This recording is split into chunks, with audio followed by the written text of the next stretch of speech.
Few more tabs is available and we'll look on them. One, it's will creating when you enable ecosystem.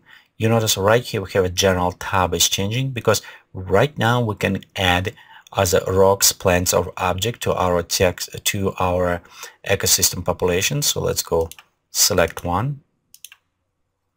Okay. Next, we also will enable right here when you're selecting, you can change materials. You can also edit specimen if you work with particles or plants or rocks, and you can delete this object. On your right side, we have a mode, enable particle motion, and this is I recommend check our particles section for this, how we work with particles. As well, new in dv11 beside particles, it's fast population mode, and this is options. Sorry, all of this I do recommend you check ecosystem. We'll go in details on ecosystem, how to utilize this system and what was new. Just overall fast population display, so we can create shade billboard quality. As well, we can randomize. You have affinity and repulsion with layer. This is happen when you're creating a secondary layer ecosystem. This has become enabled, so you can interact between two layers. For example, in the first layer, if you can create rocks, in second you can put a grass around these rocks by using affinity, or pull it away with a repulsion. You also notice right here random distribution can be controlled by the function from function editor. Okay, all of these materials again and changes can be saved.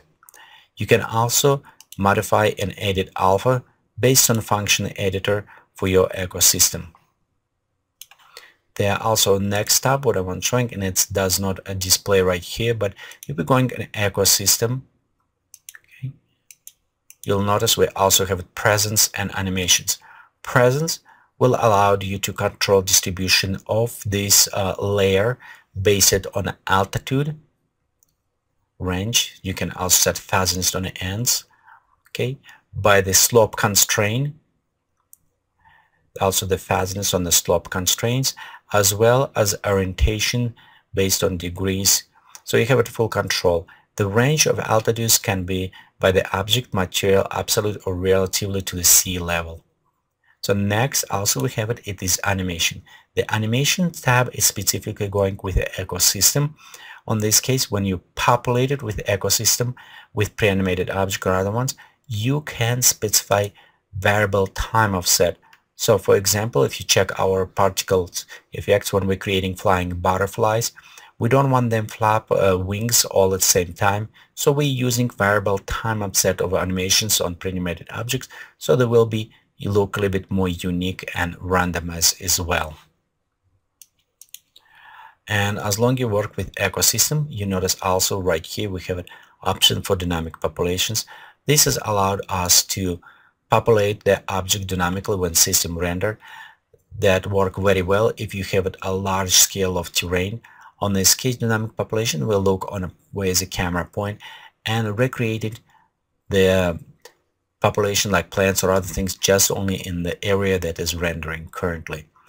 We also have new buttons with ecosystem, populate, clear, and paint. Of course, if you enable dynamic populations, the generator will turn from the populate to the preview options, and paint and clear is disabled.